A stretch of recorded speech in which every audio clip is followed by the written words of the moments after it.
we are going to be changing the temperature limits of this Samsung wired air conditioner controller model MWR-SH00N. Currently, this is set to a limited lower of 19 degrees. Press and hold the timer and set. So now being sneaky here, and the number should show up on screen. Okay.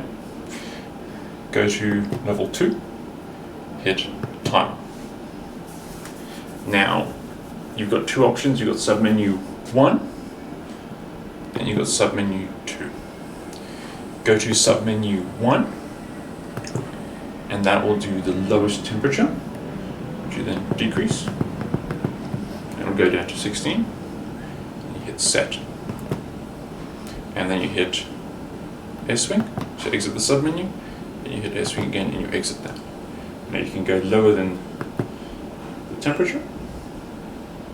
But this one is locked at the central system. So you can't go lower than 18 because of the central system.